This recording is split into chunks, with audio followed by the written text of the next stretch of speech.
All right, today we're jumping into the book Make Time by Jake Knapp and John Zeratsky. And it's all about a really simple framework for, well, focusing on what actually matters each and every day. So let me just ask you something straight up. Think about last week. Go on, really think about it. What do you actually remember? If it all just kind of feels like a big hazy blur, like a dream you can't quite grab onto, well, you're definitely not alone. So why does this happen? Well, according to the authors, it's because we're all stuck in something they call the modern busyness trap. And it's a trap with two big jaws, two powerful forces that are constantly battling for every last scrap of our time and attention. And these two forces have names. On one side, you've got the busy bandwagon, and on the other, something they call infinity pools.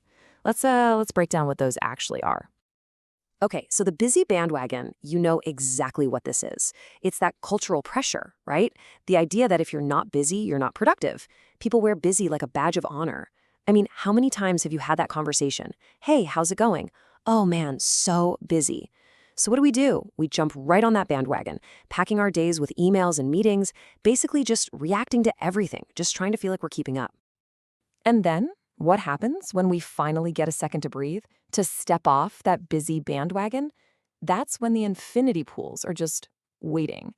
And an infinity pool is basically any app or site with endless content. I mean, think about it. Social media, news feeds, Netflix. If you can pull down to refresh it, yeah, that's an infinity pool. And they are literally designed to suck you in and just not let go. So when your whole day is just this chaotic ping-pong match between the busy bandwagon and infinity pools, it's no wonder everything becomes forgettable. The key to fighting back, to actually making your days memorable, is to live more intentionally. And the book's secret weapon for doing that is the daily highlight. Here's a great way to think about it. Imagine a trip to a theme park, right? You probably don't remember every single minute of waiting in line or how hot it was.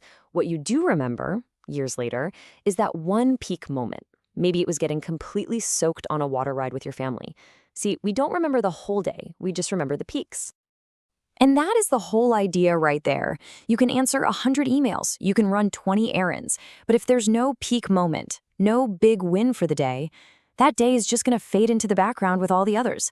Creating a daily highlight is how you make a day count. It's how you stop the weeks from turning into that meaningless blur we talked about.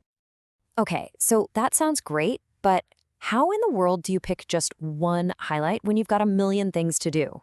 Well, the book lays out a really simple, but honestly super powerful system for choosing it. It basically comes down to 3 different ways to think about it.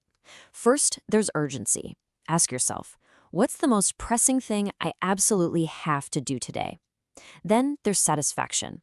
Think about the end of the day and ask, what could I do that would make me feel the most accomplished? And finally, there's joy. Simple question, what's something I could do today that would just bring me the most joy? Now, the key here, and this is important, is that a highlight isn't some huge all-day epic project. The sweet spot is something that takes about 60 to 90 minutes. So, it's bigger than just a quick task, but it's not so big that you can't realistically get it done in one day. It's achievable.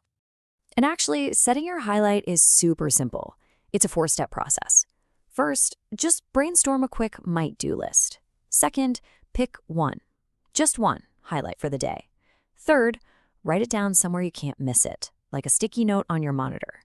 And fourth, and this is crucial, actually schedule it. Block out that 60 or 90 minutes on your calendar. You're making an appointment with yourself. But, choosing a highlight is only half the battle, right? You've picked your goal, but now you have to actually protect that time from the busy bandwagon and the infinity pools. And the book is just packed with practical tactics to help you do exactly that. Let's just touch on 3 really powerful ones.